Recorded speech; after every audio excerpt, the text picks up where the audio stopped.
Security guard ਦੀ ਅਸੀਂ ਹੁਣ bite ਕਰਕੇ ਆਏ ਹਾਂ ਚਾਰਜ ਦੀ ਇਹਨਾਂ ਦੀ। ਉਹ ਕਹਿੰਦੇ ਵੀ ਡੌਗ ਬਾਹਰਲਾ ਸੀਗਾ, ਵੀ ਬਾਹਰੋਂ ਹਲਕਿਆ ਹੋਇਆ ਸੀ ਤੇ ਸਾਡੇ 3-4 ਡੌਗ ਨੇ ਸਿਕਿਉਰਿਟੀ ਗਾਰਡ ਨੂੰ ਵੀ ਇਹਨੇ ਕੱਟਿਆ। नो जी नो, किसी सिक्योरिटी गार्ड ने नहीं कट्टिया। तुम चेक कर लो किसी ने कट्टिया होया था, ठीक है। दूसरी गल, कोई डॉग बाहरों नहीं आ सकता। जो कोई डॉग बाहर होगा, जो अंदर के स्ट्रीट डॉग है, तुहानू पता नॉलेज होगी, इस चीज़ तो छड्डदे नहीं।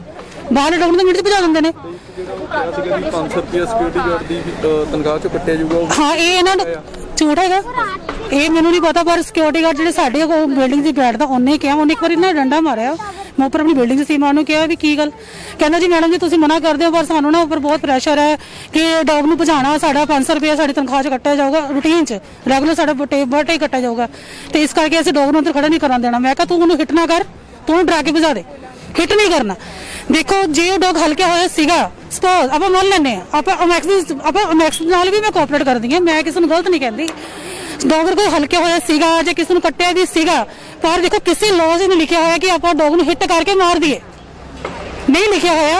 मेरी नॉलेज दे विच जलंधर च एक चीता आ गया सीगा, मैं देखा सी, भी न्यूज़ बहुत फैली सी, लेकिन उन्होंने मारिया नहीं, गोली नहीं मारी। लोगों ने कहा उन्हें शूट कर दो सुनिया पर न्यूज़ च, पर उन्होंने नहीं मारिया। उन्होंने बुलाया, जेडे उन्होंने फड़ते हैं वो लैके गए आराम नाल।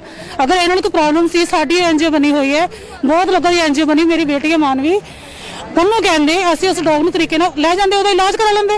जे असं उन्हें कुट्टण तो बाद ही लैके गए हैं, इलाज कराया, डॉग ने उन्नी बुरी तरह ओहदी किडनीज, ओहदा ब्रेन, ओहदी सारियां पसलियां ब्रेक कर दित्तियां गईयां मार के। एक्चुअल किसी बंदे ने हिट करते हैं ना इन्नी जोर दी, तुहानूं पता उन्हें सेल्फ डिफेंस कुछ नहीं करना। जेड़ा बंदा किसी को हिट कर रहा है, इट मीन मेंटली सिक है। मेरे अकॉर्डिंग बंदा मेंटली सिक है। यहाँ पे ओमैक्स रेजिडेंसी में एक डॉग को एक बहुत बेरहमी से मारा गया है, ठीक है। और उसके इतनी ज़्यादा बेरहमी से मारा गया कि उसको खून की उल्टियाँ और पॉटियाँ आ रही थी और उसकी जान निकल गई अगले दिन, ठीक है। और ये उन्होंने बोला था कि 500 रुपये आपकी सैलरी से काट लूँगे तो अगर आपने इसको नहीं मारा डॉग को, ठीक है। और मतलब इतनी ये ऐसे पैसे का लालच दे के उसको कह रहे हैं, एक्चुअली धमका रहे हैं कि आप मतलब उसको डॉग को मार दो, नहीं तो कह रहे हैं ऐसा कुछ नहीं है, 500 रुपये नहीं, ये अभी तो कह रहे हैं, बट ये हमें पता चला है कैसे।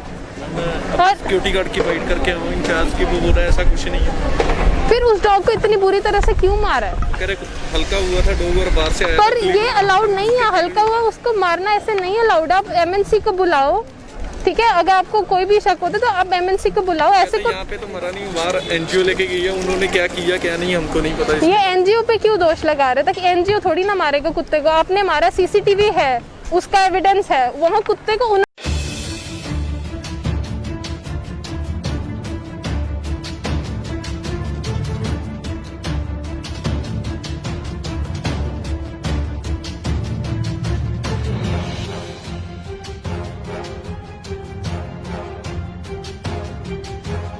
ओमैक्स रेजिडेंस ਦੇ ਬਾਹਰ ਕੁਝ ਨੌਜਵਾਨਾਂ ਵੱਲੋਂ ਧਰਨਾ ਕੀਤਾ ਜਾ ਰਿਹਾ ਕਿਉਂਕਿ ਬੀਤੇ ਦਿਨ ਇੱਥੇ ਇੱਕ ਡੌਗ ਦੀ ਜਿਹੜਾ ਉਹਨਾਂ ਦਾ ਦੋਸ਼ ਹੈ ਕਿ ਓਮੈਕਸ ਰੈਜ਼ੀਡੈਂਸੀ ਦੇ ਗਾਰਡਸ ਵੱਲੋਂ ਕੁੱਤੇ ਨੂੰ ਮਾਰ ਕੇ ਉਸ ਨੂੰ ਅੱਧਮਰਿਆ ਕਰਕੇ ਛੱਡ ਦਿੱਤਾ ਗਿਆ ਸੀਗਾ। ਸਾਡੇ ਨਾਲ ਇੱਥੇ ਸਿਕਿਉਰਿਟੀ ਇੰਚਾਰਜ ਓਮੈਕਸ ਰੈਜ਼ੀਡੈਂਸੀ ਦੇ ਮੌਜੂਦ ਨੇ, ਇਹਨਾਂ ਦਾ ਪੱਖ ਵੀ ਆਪਾਂ ਜਾਣਦੇ ਆ। ਸਰ, ਬਾਹਰ ਧਰਨਾ ਦੇ ਰਹੇ ਨੇ ਨੌਜਵਾਨ, ਕਹਿੰਦੇ ਤੁਹਾਡੇ ਸਿਕਿਉਰਿਟੀ ਗਾਰਡਸ ਨੇ ਡੰਡਿਆਂ ਦੇ ਨਾਲ ਉਸ ਨੂੰ ਮਾਰ ਕੇ ਅੱਧਮਰਿਆ ਕਰਕੇ ਛੱਡ ਦਿੱਤਾ, ਕਿੰਨੀ ਕੁ ਸੱਚਾਈ ਹੈ ਇਹਦੇ ਵਿੱਚ? ਸਰ, ਕੋਈ ਨਹੀਂ ਮਾਰਿਆ ਕੁੱਤਾ, ਕੁੱਤਾ ਹਲਕਿਆ ਹੋਇਆ ਸੀਗਾ। ਜਦੋਂ ਸੋਸਾਇਟੀ ਦੇ ਐਂਟਰ ਹੋਇਆ अंदर, उस टाइम वो एक साढ़े गार्ड ਨੂੰ झपट गया जी, उसके हाथ पे उसने लगाए अपने दांत लगा दिए। उसके बाद दूसरा गार्ड उसके पीछे हुआ तो उसके भी गले को पकड़ लिया उसने। उसके बाद उसको भगा के बाहर निकाल रहे थे, इतने में वो कुत्ता गिर गया, मुंह उसका खून से पहले लिबड़ा हुआ था, बाहर से आया था वो।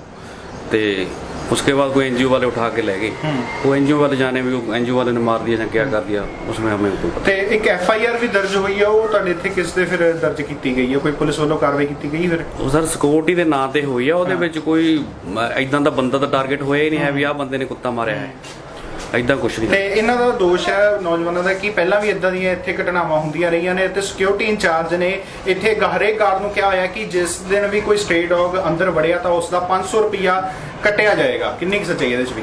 ਦੇਖੋ ਸਰ, ਇਦਾਂ ਦਾ ਕੁਛ ਨਹੀਂ ਹੈਗਾ। ਜਿਹੜੀ ਗਾਰਡ ਦੀ ਡਿਊਟੀ ਹੈ ਤਾਂ ਡਿਊਟੀ ਆ, ਉਹਦੇ ਏਰੀਏ ਦੇ ਵਿੱਚ ਕੋਈ ਕੁੱਤਾ ਸਟ੍ਰੇ ਡੌਗ ਬਾਹਰਲਾ ਫਿਰਦਾ ਤਾਂ ਉਹਨੂੰ ਉਹ ਬਾਹਰ ਕੱਢੇਗਾ, ਪਰ ਇਹ ਨਹੀਂ ਹੈ ਵੀ ਉਹਦੇ ਕੋਈ ਗਾਰਡ ਮਾਰ ਰਿਹਾ ਜਾਂ ਉਹਨੂੰ ਕੁੱਟ ਰਿਹਾ, ਇਦਾਂ ਦਾ ਕੁਛ ਨਹੀਂ ਹੈ। ਤੇ ਸਰ, ਜੇ ਉਹ ਕੁੱਤਾ ਹਲਕਿਆ ਹੋਇਆ ਸੀਗਾ ਤਾਂ ਉਸ ਦਾ ਕੋਈ ਤੁਸੀਂ ਪਤਾ ਹੈ ਵੀ ਤੁਹਾਨੂੰ ਕਿੱਥੋਂ ਆਇਆ ਕਿੱਥੋਂ ਨਹੀਂ?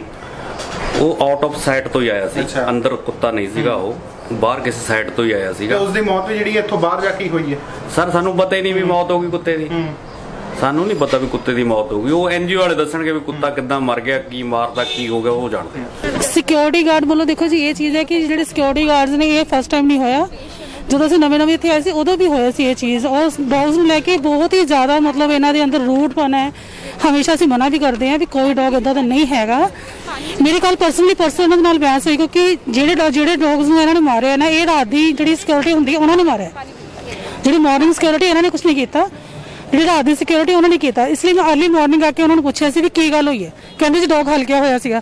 ਮੈਂ ਕਿਹਾ ਜੀ ਮੈਂ ਗਾਰੰਟੀ ਲੈਣੀ ਡੌਗ ਹਲਕਿਆ ਹੋਇਆ ਨਹੀਂ ਹੈ ਇੱਥੇ ਕੋਈ। ਸਿਕਿਉਰਿਟੀ ਗਾਰਡ ਦੀ ਅਸੀਂ ਹੁਣ ਬਾਈਟ ਕਰਕੇ ਆਏ ਹਾਂ ਪੰਚਾਇਤ ਦੀ ਇਹਨਾਂ ਦੀ, ਉਹ ਕਹਿੰਦੇ ਵੀ ਡੌਗ ਬਾਹਰਲਾ ਸੀਗਾ ਵੀ ਬਾਹਰੋਂ ਹਲਕਿਆ ਹੋਇਆ ਸੀ ਤੇ ਸਾਡੇ 3-4 ਡੌਗ ਨੇ ਸਿਕਿਉਰਿਟੀ ਗਾਰਡ ਨੂੰ ਵੀ ਇਹਨੇ ਕੱਟਿਆ। ਨੋ ਜੀ ਨੋ, ਕਿਸੇ ਸਿਕਿਉਰਿਟੀ ਗਾਰਡ ਨੂੰ ਨਹੀਂ ਕੱਟਿਆ, ਤੁਸੀਂ ਚੈੱਕ ਕਰ ਲਓ ਕਿਸੇ ਨੂੰ ਕੱਟਿਆ ਹੋਇਆ ਤਾਂ ਠੀਕ ਹੈ। ਦੂਸਰੀ ਗੱਲ, ਕੋਈ ਡੌਗ ਬਾਹਰੋਂ ਨਹੀਂ ਆ ਸਕਦਾ। ਜੇ ਕੋਈ ਡੌਗ ਬਾਹਰੋਂ ਹੋਗਾ, ਜਿਹੜੇ ਅੰਦਰ ਦੇ ਸਟਰੀਟ ਡੌਗ ਹੈਗੇ ਤੁਹਾਨੂੰ ਪਤਾ ਨੌਲੇਜ ਹੋਊਗੀ, ਇਸ ਚੀਜ਼ ਤੇ ਛੱਡਦੇ ਨਹੀਂ, ਬਾਹਰਲੇ ਡੌਗ ਨੂੰ ਤਾਂ ਮਿੰਟ 'ਚ ਭਜਾ ਦਿੰਦੇ ਨੇ। ਕਿਹਾ ਸੀਗਾ ਵੀ 500 ਰੁਪਏ ਸਿਕਿਉਰਿਟੀ ਗਾਰਡ ਦੀ ਤਨਖਾਹ ਚੋਂ ਕੱਟਿਆ ਜਾਊਗਾ। ਹਾਂ, ਇਹ ਇਹਨਾਂ ਨੂੰ ਝੂਠ ਹੈਗਾ, ਇਹ ਮੈਨੂੰ ਨਹੀਂ ਪਤਾ, ਪਰ ਸਿਕਿਉਰਿਟੀ ਗਾਰਡ ਜਿਹੜੇ ਸਾਡੇ ਬਿਲਡਿੰਗ 'ਚ ਬੈਠਦਾ ਉਹਨੇ ਕਿਹਾ, ਉਹਨੇ ਇੱਕ ਵਾਰੀ ਨਾ ਡੰਡਾ ਮਾਰਿਆ, ਮੈਂ ਉੱਪਰ ਆਪਣੀ ਬਿਲਡਿੰਗ 'ਚ ਸੀ, ਮੈਂ ਉਹਨੂੰ ਕਿਹਾ ਵੀ ਕੀ ਗੱਲ, ਕਹਿੰਦਾ ਜੀ ਮੈਡਮ ਜੀ ਤੁਸੀਂ ਮਨਾ ਕਰਦੇ ਹੋ ਪਰ ਸਾਨੂੰ ਨਾ ਉੱਪਰ ਬਹੁਤ ਪ੍ਰੈਸ਼ਰ ਹੈ ਕਿ ਡੌਗ ਨੂੰ ਭਜਾਣਾ, ਸਾਡਾ 500 ਰੁਪਏ ਸਾਡੀ ਤਨਖਾਹ 'ਚ ਕੱਟਿਆ ਜਾਊਗਾ, ਰੂਟੀਨ 'ਚ ਰੈਗੂਲਰ ਸਾਡਾ ਬਰਡੇ ਕੱਟਿਆ ਜਾਊਗਾ ਤੇ ਇਸ ਕਰਕੇ ਅਸੀਂ ਡੌਗ ਨੂੰ ਅੰਦਰ ਖੜਾ ਨਹੀਂ ਕਰਨ ਦੇਣਾ। ਮੈਂ ਕਿਹਾ ਤੂੰ ਉਹਨੂੰ ਹਿੱਟ ਨਾ ਕਰ, ਤੂੰ ਉਹਨੂੰ ਡਰਾ ਕੇ ਭਜਾ ਦੇ, ਹਿੱਟ ਨਹੀਂ ਕਰਨਾ। ਦੇਖੋ ਜੇ ਉਹ ਡੌਗ ਹਲਕਿਆ ਹੋਇਆ ਸੀਗਾ, ਸਪੋਜ਼ ਆਪਾਂ ਮੰਨ ਲੈਂਦੇ ਹਾਂ, ਆਪਾਂ ਅਮੈਕਸ ਨਾਲ ਵੀ ਮੈਂ ਕੋਆਪਰੇਟ ਕਰਦੀ ਹਾਂ, ਮੈਂ ਕਿਸੇ ਨੂੰ ਗਲਤ ਨਹੀਂ ਕਹਿੰਦੀ। ਡੌਗ ਕੋਈ ਹਲਕਿਆ ਹੋਇਆ ਸੀਗਾ ਜਾਂ ਕਿਸੇ ਨੂੰ ਕੱਟਿਆ ਵੀ ਸੀਗਾ, ਪਰ ਦੇਖੋ ਕਿਸੇ ਲਾਅ 'ਚ ਨਹੀਂ ਲਿਖਿਆ ਹੋਇਆ ਕਿ ਆਪਾਂ ਡੌਗ ਨੂੰ ਹਿੱਟ ਕਰਕੇ ਮਾਰ ਦਈਏ, ਨਹੀਂ ਲਿਖਿਆ ਹੋਇਆ।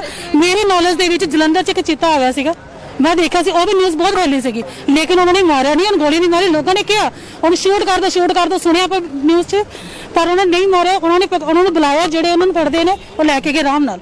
ਅਗਰ ਇਹਨਾਂ ਨੂੰ ਕੋਈ ਪ੍ਰੋਬਲਮ ਸੀ, ਸਾਡੀ ਐਨਜੀਓ ਬਣੀ ਹੋਈ ਹੈ, ਬਹੁਤ ਲੋਕਾਂ ਦੀ ਐਨਜੀਓ ਬਣੀ, ਮੇਰੀ ਬੇਟੀ ਹੈ ਮਾਨਵੀ, ਉਹਨੂੰ ਕਹਿੰਦੇ ਅਸੀਂ ਉਸ ਡੌਗ ਨੂੰ ਤਰੀਕੇ ਨਾਲ ਲੈ ਜਾਂਦੇ, ਉਹਦਾ ਇਲਾਜ ਕਰਾ ਲੈਂਦੇ। ਜੇ ਅਸੀਂ ਉਹਨੂੰ ਕੱਟਣ ਤੋਂ ਬਾਅਦ ਹੀ ਲੈ ਕੇ ਗਏ ਆ, ਇਲਾਜ ਕਰਾਇਆ, ਡੌਗ ਨੂੰ ਇੰਨੀ ਬੁਰੀ ਤਰ੍ਹਾਂ ਉਹਦੀਆਂ ਕਿਡਨੀਜ਼, ਉਹਦਾ ਬ੍ਰੇਨ, ਉਹਦੀਆਂ ਸਾਰੀਆਂ ਪਸਲੀਆਂ ਬ੍ਰੇਕ ਕਰ ਦਿੱਤੀਆਂ ਗਈਆਂ ਮਾਰ ਕੇ। ਐਕਚੁਅਲ ਕਿਸੇ ਬੰਦੇ ਨੇ ਆਪਾਂ ਹਿੱਟ ਕਰਦੇ ਆ ਨਾ ਇੰਨੇ ਜ਼ੋਰ ਦੀ, ਤੁਹਾਨੂੰ ਪਤਾ ਉਹਨੇ ਸੈਲਫ ਡਿਫੈਂਸ 'ਚ ਕੁਝ ਨਹੀਂ ਕਰਨਾ। ਜਿਹੜਾ ਬੰਦਾ ਕਿਸੇ ਨੂੰ ਹਿੱਟ ਕਰ ਰਿਹਾ, ਇਟ ਮੀਨ ਮੈਂਟਲੀ सिक है, मेरे अकॉर्डिंग बंदा मेंटली सिक है। यहाँ पे ओमैक्स रेजिडेंसी में एक डॉग को एक बहुत बेरहमी से मारा गया है, ठीक है, और उसके इतनी ज़्यादा बेरहमी से मारा गया कि उसको खून की उल्टियाँ और पॉटियाँ आ रही थी और उसकी जान निकल गई अगले दिन, ठीक है। और ये उन्होंने बोला था कि 500 रुपये आपकी सैलरी से काट लूँगे तो अगर आपने इसको नहीं मारा डॉग को, ठीक है। और मतलब इतनी ये ऐसे पैसे का लालच दे के उसको कह रहे हैं, एक्चुअली धमका रहे हैं कि आप मतलब उसको डॉग को मार दो, नहीं तो कह रहे हैं ऐसा कुछ नहीं है, 500 रुपये नहीं, ये अभी तो कह रहे हैं, बट ये हमें पता चला है कैसे। और सिक्योरिटी गार्ड की बाइट करके आऊँ इंचार्ज की, वो बोल रहा है ऐसा कुछ नहीं है। फिर उस डॉग को इतनी बुरी तरह से क्यों मारा है? कह रहे हल्का हुआ था डॉग और बाहर से आया, पर ये अलाउड नहीं है, हल्का हुआ उसको मारना ऐसे नहीं अलाउड। आप एमएनसी को बुलाओ, ठीक है, अगर आपको कोई भी शक होता है तो आप एमएनसी को बुलाओ। ऐसे को यहाँ पे तो मरा नहीं, बाहर एनजीओ लेके गई है, उन्होंने क्या किया क्या नहीं हमको नहीं पता। ये एनजीओ पे क्यों दोष लगा रहे थे कि एनजीओ थोड़ी ना मारेगा कुत्ते को, आपने मारा, सीसीटीवी है, उसका एविडेंस है, वहाँ कुत्ते को उन्होंने मारा है, वो तो बचाने लेके गया है, एनजीओ क्या करेगा?